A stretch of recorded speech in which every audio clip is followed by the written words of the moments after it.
वो कहा जाता है ना कि जब अहंकार मनुष्य के ऊपर काफी ज्यादा हावी हो जाता है तब उसे कोई चीज जो है साफ दिखाई नहीं देती है, चाहे वो इंसानियत हो, मानवता हो या फिर कोई और भी चीज। अब ऐसे में कल आपने खबर देखी होगी कि भाजपा विधायक राजू सिंह को कोर्ट की ओर से बड़ा झटका लगा।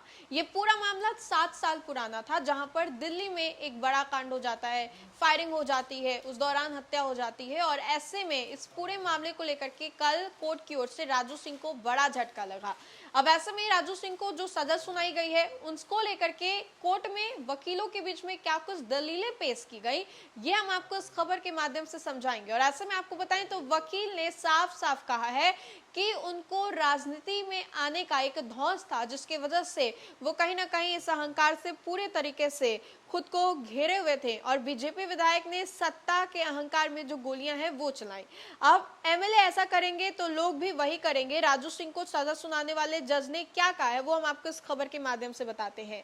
आप बताएं, आपको ऐसी फायरिंग केवल कानून का उल्लंघन नहीं बल्कि कानून के शासन यानी कि रूल ऑफ लॉ की भावना के भी विपरीत है। राजू सिंह सत्ता के अहंकार में डूबे हुए हैं प्रतीत होता है। संभवतः विधायक होने की अपनी हैसियत दिखाने के लिए पिस्टल से फायरिंग कर रहे थे। यदि कोई विधायक सार्वजनिक समारोह में हथियार लहराता और गोलियां चलाता है तो समाज के दूसरे लोग भी तो वैसा करने के लिए प्रेरित होंगे। इसका प्रभाव केवल अपराधियों पर ही नहीं बल्कि कानून लागू करने वाले लोगों पर भी पड़ सकता है। दिल्ली की Rouse Avenue MP MLA court के जज ने शनिवार को अर्चना हत्याकांड में बिहार के साहेबगंज से विधायक राजू सिंह को 4 साल की सजा सुनाते हुए बातें कही। 7 साल पहले दिल्ली के न्यू ईयर पार्टी के दौरान हर्ष फायरिंग में डॉक्टर अर्चना गुप्ता की मौत हुई थी। राजू सिंह को सजा सुनाने के बाद जज ने क्या कहा, बयान पक्ष जो है वो भी हम आपको बताएंगे कि सभी चीजों में बचाव पक्ष की ओर से क्या कहा गया, पीड़ित के पति ने क्या कुछ कहा, हम आपको इस खास रिपोर्ट के माध्यम से समझाएंगे। वैसे में आपको बताएं तो शनिवार को अदालत ने सजा तय करने की प्रक्रिया शुरू की। प्रोविजन देने से इनकार करने के बाद कहा कि अब यह तय करना है कि दोषी को कितनी सजा दी जाए। सबूतों के आधार पर यह पूरी तरह से साबित हो गया है कि राजू कुमार सिंह ने न्यू ईयर पार्टी के दौरान 2 अलग अलग मौकों पर कई राउंड फायरिंग की। पहली बार उन्होंने आधी रात से ठीक पहले गोलियां चलाई, दूसरी बार नए साल का स्वागत होने और लोगों द्वारा एक दूसरे को शुभकामनाएं देने बाद फायरिंग की गई। लगातार फायरिंग कर विधायक ने उन्हें इंसान के जान की कीमत जो है वो पता नहीं चली, इसलिए वह सजा बढ़ाने वाला सबसे महत्वपूर्ण कारण बताया गया।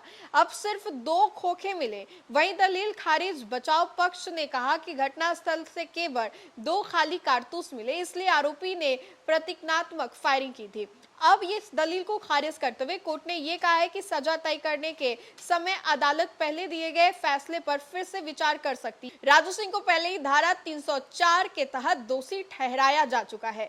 घटनास्थल से कितने कारतूस मिले यह अभी जो है वो बदला नहीं जा सकता है। अब ऐसे में डांस फ्लोर पर मेहमानों से भरा वो जो क्लब था वहां भीड़ के बीच में फायरिंग की गई। राजू सिंह को ने जो गन जो है चलाया वो भी बढ़ाया गया, उसको बहुत सारी जो दलीलें हैं वो पेश की गई। साथ ही साथ ये भी कहा गया कि गन कल्चर लोकतंत्र के लिए खतरनाक है, हमें जो है सिंघम चाहिए ना कि पुष्पा। बहुत सारी जो बातें हैं वो कही गई। तो कल के जो बहस के दौरान बातें निकल करके सामने आई राजू सिंह को लेकर के, वो दलीलें पेश की गई वकीलों के द्वारा, जिसमें कहा गया कि राजू सिंह को राजनीति में रहने का, विधायक बनने का जो अहंकार है वो उनके फायरिंग से साफ तौर पे झलकता है और ये देखने को मिलता है कि वो अहंकार उनके मन में है।